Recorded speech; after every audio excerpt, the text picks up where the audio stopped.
Hey everyone, today we're going to be handling the age-old debate, is the beverage or drink package worth it for my cruise?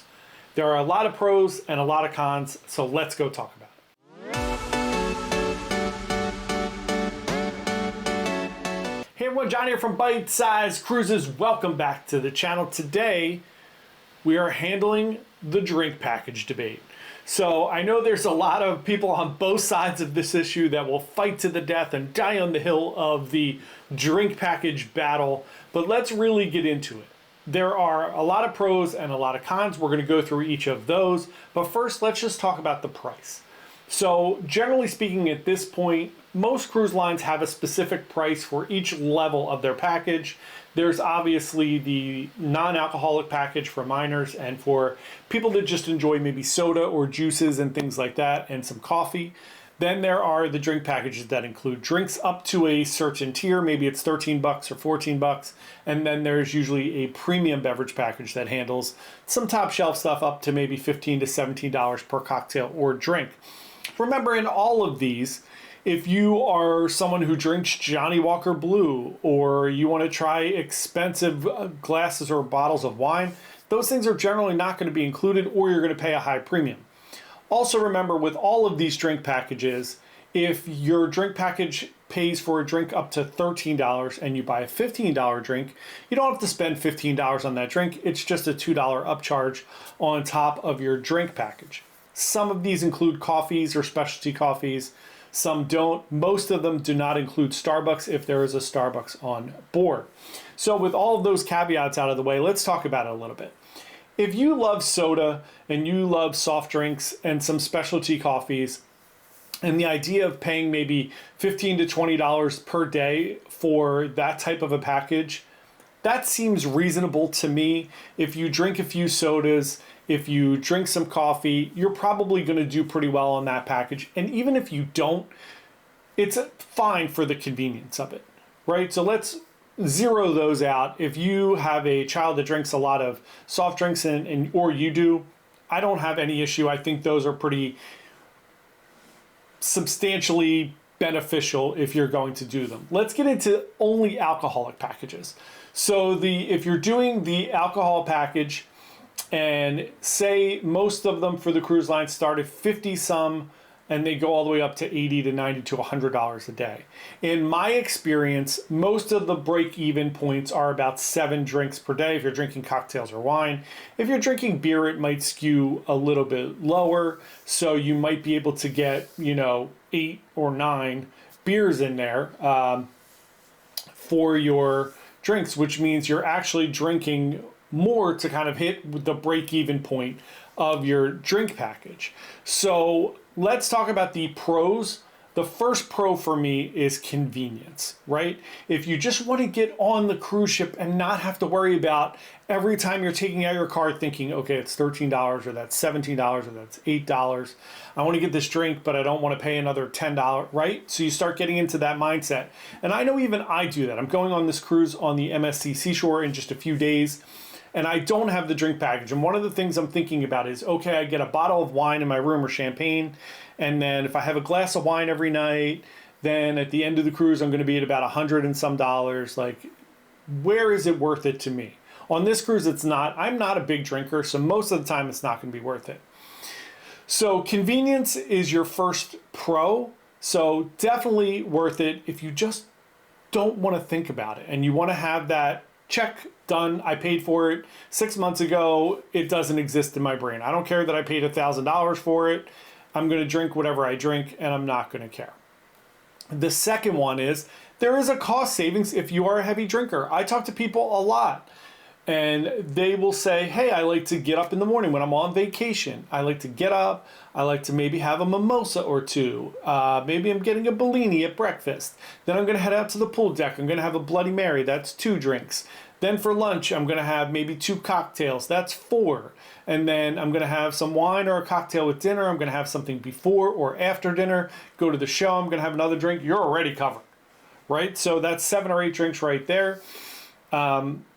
those people are going to be covered. Obviously, Carnival has a 15 drink limit on their packages, which means people are drinking 15 drinks a day if they're stopping it at 15, right? So if you are going to drink, I would say 7+ drinks a day, the drink package is going to be a cost savings for you.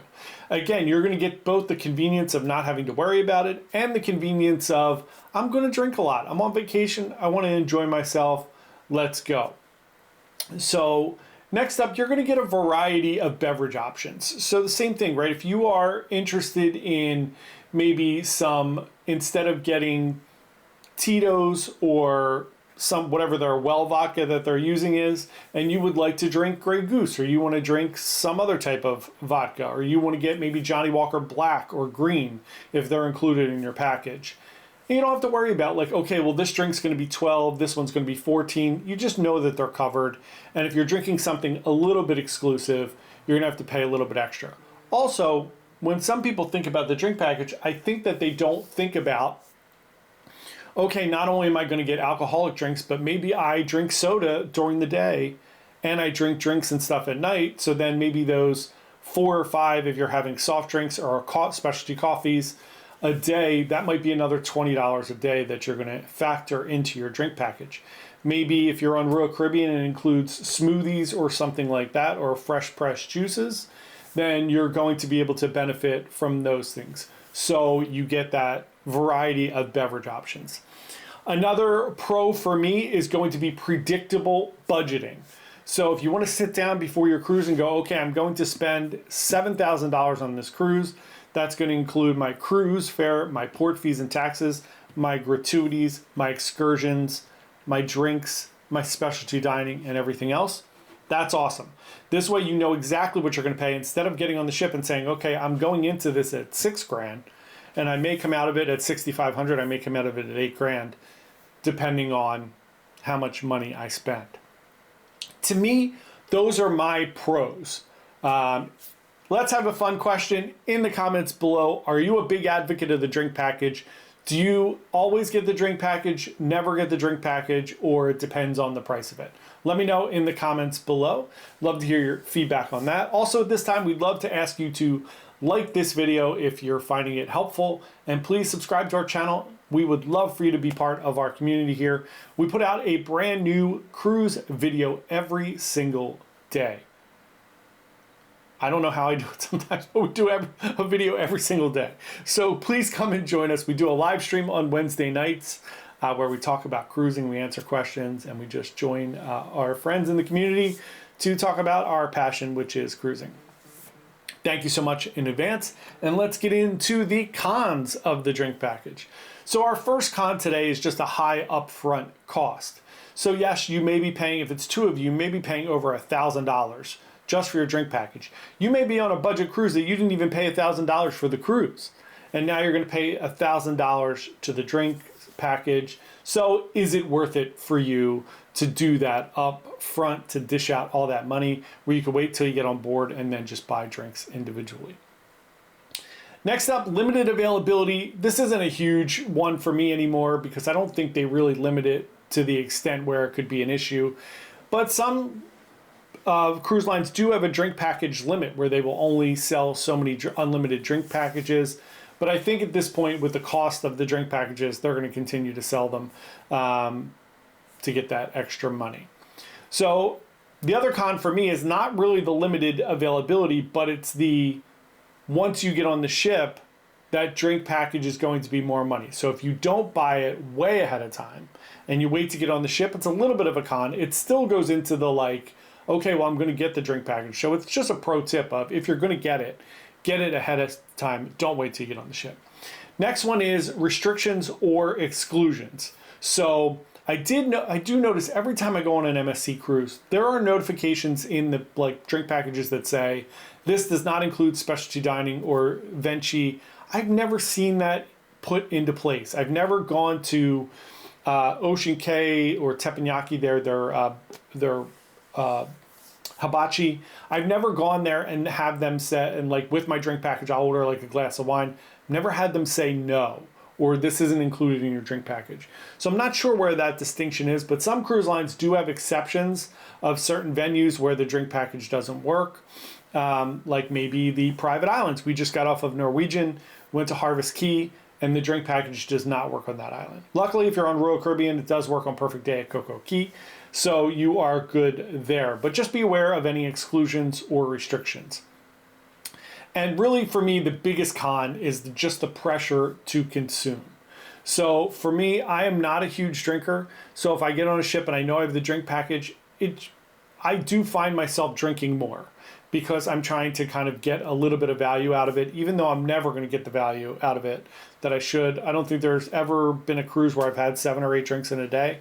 I'm also working on these cruises, so it's not like I'm on vacation. I'm just, living my best life out there. Having a good time for sure, but I'm not so much all in on drinking. So those are the pros and the cons for me. I will say there are a few other caveats. If you are part of a loyalty program, I am Diamond Plus on Royal, which means I get 5 drinks for free every day. There's no reason for me to get the drink package. So those things may factor in as well. On Norwegian, I am Sapphire, which means at least one dinner, I get a bottle of wine as well. I get a free wine tasting. So these things might alter your perspective as well. Like I said, on MSC, I'm Diamond. So when I go on my cruise in a few days, I'm going to get a bottle of champagne in my room. So are those things enough for you to not have to get the drink package? You could go to like the top tier program for Royal, they serve drinks. MSC is a returning loyalty member, one where they serve drinks. So you just have to think of all those things in advance. And again, ask your travel advisor, ask your friends that have been on cruises, do you think this is a good fit for me? So that's it. It ultimately is going to depend on your drinking habits, your budget, and your preferences. Just consider all these pros and cons before you make the plunge of your drink package. That's it. We hope you have a wonderful cruise. Again, let me know in the comments below what your thoughts are.